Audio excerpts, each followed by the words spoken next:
बहुत सारे स्टूडेंट्स के मन में ये डाउट चल रहा है कि जिस क्लास का वो एंट्रेंस एग्जाम या एडमिशन टेस्ट देने वाले हैं शायद उनको उस क्लास के पर्टिकुलर सब्जेक्ट्स की तैयारी करके जानी है। जबकि मैं अपनी क्लासेस के थ्रू आपको बार बार ये बता रही हूँ कि आप जिस भी क्लास का एडमिशन या एंट्रेंस टेस्ट देने वाले हैं उससे एक क्लास पहले जो आपने अभी कंप्लीट किया है उसमें किस किस सब्जेक्ट्स पे किस किस टॉपिक पे आपके कमांड होने चाहिए। Hello students, welcome back to my class. और आज की क्लास है स्कूल एडमिशन टेस्ट या स्कूल एंट्रेंस एग्जाम के लिए क्लास 9th में क्या टॉपिक्स पूछे जाते हैं, कौन से सब्जेक्ट से क्वेश्चंस आते हैं और कौन से 5 ऐसे मोस्ट इंपॉर्टेंट टॉपिक हैं जो आप किसी भी स्कूल का एडमिशन टेस्ट की तैयारी कर रहे होंगे 9th क्लास में वो 5 टॉपिक जरूर पूछे जाते हैं। यानी कि मैं आपसे पूरा सिलेबस नहीं, सिर्फ 5 most important topic subject wise share करने वाली हूं जिनको तैयार करना बिल्कुल कंपलसरी है। क्योंकि अगर ये 5 टॉपिक आप तैयार कर लीजिएगा तो आप एडमिशन टेस्ट आराम से क्वालिफाई कर जाइएगा। क्योंकि यहाँ पे आपको सिर्फ क्वालिफाई करना है, यहाँ पे आपका कोई फाइनल एग्जाम नहीं है जिसमें आपको टॉप रैंक लानी है या करना है। अगर आपको सिर्फ क्वालिफाई करना है तो ये कम से कम 5 टॉपिक्स पढ़ लीजिए। बहुत ज्यादा पढ़ने में बहुत ज्यादा कंफ्यूजन हो जाते हैं और नतीजा ये होता है कि जब आप एंट्रेंस टेस्ट देने जाते हो तो क्वेश्चन पेपर देखते ही आप जो पढ़े होते हैं वो भी भूल जाते हो। ठीक है, तो बिल्कुल क्लियर रखिएगा। आप एक्स्ट्रा पढ़िए, मैं आपको एक्स्ट्रा पढ़ने से मना नहीं कर रही, लेकिन कम से कम सब्जेक्ट वाइज जो मैं आपको 5-5 टॉपिक बता रही हूँ उसको जरूर एकदम प्रॉपर अपनी लास्ट क्लास के बुक से कवर कर लीजिए। हो सके तो एक्स्ट्रा भी कवर कर लीजिए अगर आपके पास एक्स्ट्रा बुक हो तो चलिए शुरू करते हैं। सबसे पहला मेन सब्जेक्ट होता है किसी भी एंट्रेंस या स्कूल एडमिशन एग्जाम में मैथ्स का। और मैथ्स में 9th क्लास के लिए इंपॉर्टेंट टॉपिक है रैशनल नंबर्स। इसको नोट डाउन करते जाइएगा। 5 इंपॉर्टेंट टॉपिक जहां से कम 70% क्वेश्चन पूछे जाते हैं। बाकी एक्स्ट्रा क्वेश्चन आप पहले 70% की तैयारी कर लीजिए। रैशनल नंबर्स पहला टॉपिक आता है। दूसरा है लीनियर इक्वेशन जो आपके 9th क्लास के नहीं 8th क्लास की बुक में जरूर होगा। तीसरा है स्क्वायर्स एंड स्क्वायर रूट्स पे आपका कंसेप्ट बहुत क्लियर होना चाहिए। ये ध्यान रखिए कि सेम टू सेम आपको क्वेश्चंस आपके बुक के नहीं आएंगे, उसमें चेंज होंगे, लेकिन अगर आपका कंसेप्ट स्क्वायर और स्क्वायर रूट को लेकर क्लियर होगा तो आपको कोई भी डाउट नहीं होगा। चौथा नंबर पे क्यूब रूट्स, क्यूब और क्यूब रूट्स आपका क्लियर होना चाहिए। और 5वां है कंपेयरिंग। अब यहाँ पे कंपेयरिंग में जो फेवरेट टॉपिक है स्कूल एडमिशन या एंट्रेंस एग्जाम का वो है परसेंटेज और रेशियो निकालना। यानी कि परसेंटेज और रेशियो आपके बुक में जो 8th क्लास में बुक में होगा उसको खूब अच्छे से प्रैक्टिस कर जाइए। नहीं अगर आपके पास है तो वर्कशीट्स ले लीजिए, वर्कशीट्स के थ्रू उसको सॉल्व करिए, मैक्सिमम सॉल्व करिए। लेकिन कम से कम कोशिश करिए इन 5 टॉपिक्स में आपको किसी भी तरह का कोई कंफ्यूजन ना हो, कोई भी सवाल आए आप फटाफट से उसको सॉल्व कर लीजिए। सिर्फ और सिर्फ इस 5 टॉपिक पे फोकस रहिए। बाकी टॉपिक्स भी आएंगे तो आप उसको भी अटेम्प्ट जरूर करिएगा, उसको छोड़िएगा नहीं। लेकिन अगर ये 5 टॉपिक आपने तैयार कर लिए तो 70% आपके मैथ्स के क्वेश्चन जो है एडमिशन टेस्ट में आप कर लीजिएगा।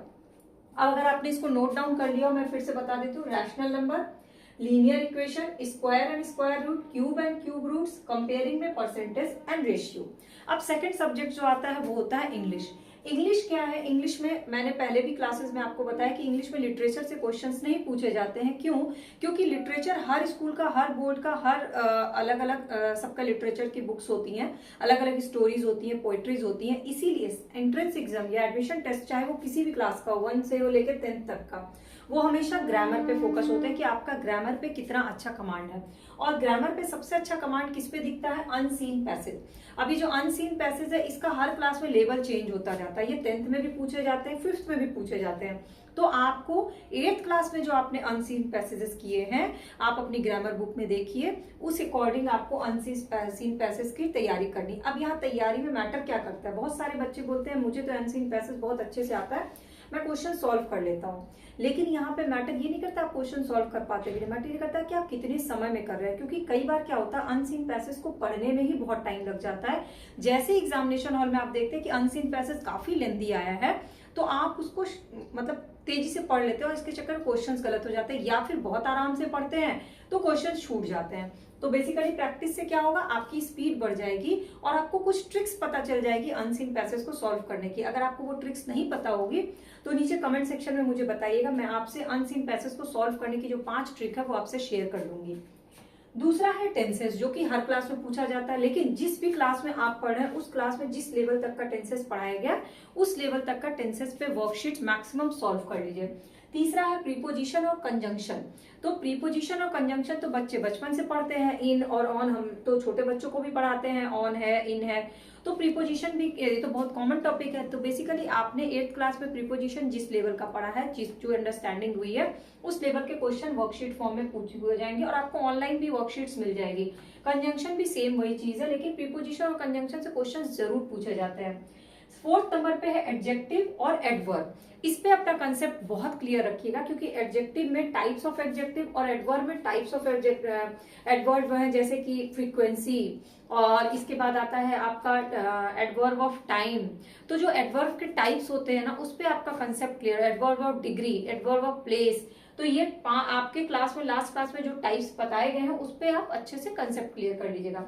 5वां आता है सेंटेंसेस। सेंटेंसेस फॉर्म करना, सेंटेंसेस जंबल सेंटेंसेस आते हैं जो आपके लास्ट क्लास की बुक में जिस तरह के फॉर्म में सेंटेंसेस दिए गए होंगे उसी तरह से पूछे जाएंगे। तो बेसिकली ये 5 इंपॉर्टेंट टॉपिक है। अगेन मैं सेम चीज रिपीट करूंगी कि 70% क्वेश्चन जो है इसी 5 टॉपिक से आते हैं। अब एक्स्ट्रा कुछ आते हैं जो जिसकी कोई लिमिट नहीं है, वो आप अगर आपको तैयारी करके भी मैं गारंटी नहीं दे सकती कि सेम चीज पूछेगा कि नहीं, जैसे कि सिनोनेम है, एंटोनेम है और होमोफोन्स है। अब ये लिस्ट इतनी लंबी होती है ना कि आप याद करके भी जाओगे तो जरूरी नहीं कि आपने जो 50 सिनोनिम्स, एंटोनिम्स और होमोफोन्स याद किए हैं सेम आ जाए। इसलिए मैं इसके लिए आपको बोलूंगी नहीं कि आप इसको पूरी लिस्ट लर्न करिए। जितना आपने पढ़ा है उसको रिवीजन कर लीजिएगा, लक फैक्टर काम करेगा, आपके पढ़े हुए सिनोनिम, एंटोनिम्स और होमोफोन्स आ जाएंगे। लेकिन इससे क्वेश्चन आते हैं, ठीक। तो इसके पे फोकस होकर के इसको मत छोड़ दीजिएगा, पहले इसको तैयार कर लीजिएगा, देन अगर आपके पास समय बचे तो इसकी लिस्टिंग आप इंपॉर्टेंट लिस्ट इसको लर्न कर लीजिएगा। Now next subject is science. अब साइंस में क्या है, ये भी बहुत वास्ट है, फिजिक्स है, केमिस्ट्री है, बायो है, तो कंफ्यूजन बहुत ज्यादा है कि साइंस में फिर पढ़ना क्या है। तो जब आप 8th क्लास की किताब उठाओगे तो तीनों ही सेक्शन में आपको कुछ मोस्ट इंपॉर्टेंट टॉपिक्स आपको खुद पता चल जाएंगे। जैसे कि माइक्रो ऑर्गेनिज्म है, माइक्रो ऑर्गेनिज्म से जरूर क्वेश्चन पूछे जाते हैं। रिप्रोडक्शन एक बहुत ही हाईलाइटेड और मोस्ट इंपॉर्टेंट टॉपिक है और इसमें आपको आंसर फॉर्मेट करना आना चाहिए, साथ ही साथ जैसे इसके डिफाइंस जो है वो क्लियर होने चाहिए और इससे ऑब्जेक्टिव क्वेश्चंस भी पूछे जाते हैं। 3rd नंबर पे फोर्स एंड प्रेशर, ये कंसेप्ट वाला क्वेश्चन वो होता है, एरिया होता है, तो आपका इसमें कंसेप्ट क्लियर हो, कुछ क्वेश्चंस आंसर भी आएंगे, तो आपका अगर कंसेप्ट क्लियर होगा तो आप आंसर फॉर्म कर लोगे। ध्यान रखिए कि साइंस को रटने की कोशिश मत करिए, क्योंकि जरूरी नहीं है कि जिस फॉर्म में आपने क्वेश्चन को रटा है सेम क्वेश्चन रिपीट कर दे। तो आपका क्या होना चाहिए कि आप टॉपिक्स को अच्छे से समझ लीजिए, ताकि उससे रिलेटेड कोई भी क्वेश्चन आए तो आप उसको आंसर फॉर्म कर सको अपनी लैंग्वेज में। वहां पे एडमिशन टेस्ट में लैंग्वेज में यही देखा जाता है कि स्टूडेंट्स में कितनी कैपेबिलिटी है किसी भी आंसर को खुद से फॉर्म करने की। 4था होता है फ्रिक्शन टॉपिक, फ्रिक्शन बहुत इंपॉर्टेंट है। और 5वां है क्रॉप प्रोडक्शन, जो आपकी 8th की किताब में जरूर होगा। अगर 8th की किताब में नहीं है तो आप एक्स्ट्रा बुक या गूगल पे भी क्रॉप प्रोडक्शन को देख करके पढ़ लीजिएगा, क्योंकि हर जगह के सिलेबस के अकॉर्डिंग नहीं होता, लेकिन 99% उसमें 8th में ये टॉपिक होता ही होता है क्रॉप प्रोडक्शन, और 9th में ये इसलिए पूछा जाता है कि आपको इस पे कंसेप्ट क्लियर है कि नहीं। तो मैंने ये नहीं कहा कि आप बाकी साइंस के टॉपिक्स मत पढ़िए, आपने 8th क्लास का भी अब फाइनल एग्जाम की अगर तैयारी करो तो आप पूरा टॉपिक्स तो पढ़ोगे, तो ऑटोमेटिक आपके वो टॉपिक्स तैयार ही हैं। लेकिन एग्जाम के लिए 5 ये जो टॉपिक्स हैं ये 70% तैयारी करा देते हैं, इसको अच्छे से तैयार कर लो। अगर समय बच जाता है तो बाकी टॉपिक्स को रिवीजन कर लेना। तो नोट डाउन कर लो, micro organism, reproduction, force and pressure, friction and crop production. अब तीनों सब्जेक्ट का टॉपिक आपने नोट डाउन कर लिया। तैयारी कैसे करनी है, तीनों सब्जेक्ट को रोज टाइम देना है। ये नहीं कि सिर्फ एक दिन लगातार मैथ लगाया जा रहा है, एक दिन लगातार इंग्लिश पढ़ रहा है और एक दिन लगातार साइंस पढ़ रहे हैं। तीनों सब्जेक्ट को साथ में लेके तैयारी करनी है। तीनों सब्जेक्ट्स के वर्कशीट सॉल्व करने हैं। तीनों सब्जेक्ट को पहले आपको टॉपिक्स को पूरा अच्छे से कवर कर लेना है, उसके बाद ही वर्कशीट सॉल्व करना है। और वर्कशीट सॉल्व करते समय ये ध्यान देना है कि आपको समय कितना लग रहा है वर्कशीट सॉल्व करने में। तो ये सारी चीजें तैयारी के लिए मैटर करती है, क्योंकि सबको लगता है ये 5 टॉपिक तो पढ़ के हर कोई एंट्रेंस निकाल लेगा, लेकिन उसको तैयारी करने का जो आपका पैटर्न होता है, आपकी प्लानिंग होती है, वो बहुत मैटर करता है। ठीक है, तो अब इससे रिलेटेड भी कोई क्वेश्चन होगा कि कैसे तैयारी करनी, तो वो भी मैं आपको अलग से शेयर कर दूंगी। आप नीचे कमेंट सेक्शन में अपना नाम, लोकेशन और क्लास लिख करके मैसेज कर दीजिएगा, या मुझसे व्हाट्सएप पे भी कांटेक्ट कर सकते हैं। अगर आपने ये टॉपिक नोट डाउन कर लिया हो तो अच्छी बात है, अगर नहीं नोट डाउन कराया है तो वीडियो को फिर से बैक करके आप इसको नोट डाउन कर लीजिएगा और आज ही से तैयारी शुरू कर दीजिए। कोई डाउट, क्वेरी, क्वेश्चन रह गया होगा तो नीचे कमेंट सेक्शन में या मुझे व्हाट्सएप पे पूछ लीजिएगा। बाकी की सारी वीडियोस जो है वो चैनल के प्लेलिस्ट किड्स एजुकेशन में अपलोडेड है, आप चाहें तो उसे जाके जरूर देखें। और अगर आपको मेरी क्लासेस अच्छी लगती है, इजीली समझ में आती है, तो चैनल के सब्सक्राइब या फॉलो बटन को क्लिक करके बेल आइकन को प्रेस कर लीजिएगा। इससे फायदा ये होगा कि आपको सारी क्लासेस की अपडेट फ्री ऑफ कॉस्ट मिल जाएगी और मेरी सारी क्लासेस आप फ्री ऑफ कॉस्ट देख सकते हैं। तो चलिए फिर नेक्स्ट क्लास में हम फिर मिलेंगे, तब तक आप इसको नोट डाउन करके तैयारी शुरू करिए और मेरी तरफ से आप सबको ऑल द बेस्ट।